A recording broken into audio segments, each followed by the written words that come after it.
मनबाट उसलाई मेट्न अब मैले आफ्नो मनको कारखानाबाट एक झोला इरेजर उत्पादन गर्नुपर्छ। मेटिने जति मेटिन्छन्, नमेटिने जति सम्झना भेटिन्छन्। मनमा मैले र उसले बनाएका चित्रहरूको रङ त मेटियो, तर रेखाहरू हिँडेका डोबहरू मेटिएनन्। मनमा उसका अवशेष भए पनि तनमा कुनै अवशेष थिएनन्। ती उसले छोएर छोड्ने बित्तिकै मेटिए पानीमा झै। तर एउटा अवशेष जुन आफैले मुटुको ठिक माथि देब्रे स्तनको तल ट्याटु लेखाएकी थिए, उसको नामको पहिलो अक्षर। यसलाई कसरी मेट्ने होला? सुनेकी थिएँ ट्याटु पनि मेट्न मिल्छ रे। मिल्ने भए यसलाई म छिट्टै मेट्नेछु र जीवनलाई नयाँ बाटोमा हिँडाउनेछु। त्यसपछि भविष्यको योजना बनाउन थाले। अब म अभिनय र नाटक लेखनको बाटोलाई अझै फराकिलो बनाएर पर मेरो जीवनको लक्ष्यसम्म पुग्ने सडक बनाउनेछु। स्नातक तहमा विज्ञान होइन कला र नाटक पढ्नेछु। लन्डन गएपछि पनि म कला र नाटक नै पढ्नेछु। शेक्सपियरको देशमा गएर पनि नाटक गर्न पाए त कति मजा हुने थियो।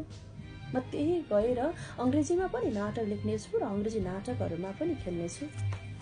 ओछ्यानमा पल्टिएर यस्तै कुरा सोचिरहेको बेला अचानक उनको याद आयो र गुडियातिर हेरे अनि यस्तो म्यासेज लेखेछु, सर तपाईँ पनि आइएल्स गर्नु अनि लन्डन जाने प्रोसेस गर्नु न। बुवाले भन्नुभएको हामी अर्को वर्ष जान पाउँछौँ रे।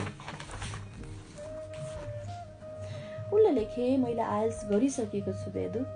विदेश त जाने नै हो, तर कुन देश जाने, अस्ट्रेलिया या युके सोचिरहेको छु। जहाँ गए पनि म पिएचडी को लागि जानेछु। मैले फेरि लेखेँ सर अस्ट्रेलिया त नजानु, त्यहाँ त धोकेबाजहरू मात्र जान्छन् जस्तो लाग्छ। मलाई चाहिँ धोका दिएर कति समर्पणहरू त्यहाँ गएका होलान्। सर हजुर त युके नै जानुपर्छ। अर्को रात केही दिनदेखि गुड्डु फेरि मसँग सुत्न थालेकी थिए। ऊ मस्त निदाइरहेकी थिए। पहिले पहिले ऊ मेरो कोठामा आएको पटक्कै मन पर्दैन थियो। अचेल मन पर्छ, थोरै भए पनि आड हुन्छ। सोच्छु गुड्डु पनि म जत्रै भएपछि उसलाई कुनै केटाको छायासम्म पर्न दिने छैन। छाया परिहालेछ भने पनि माया पर्न दिने छैन।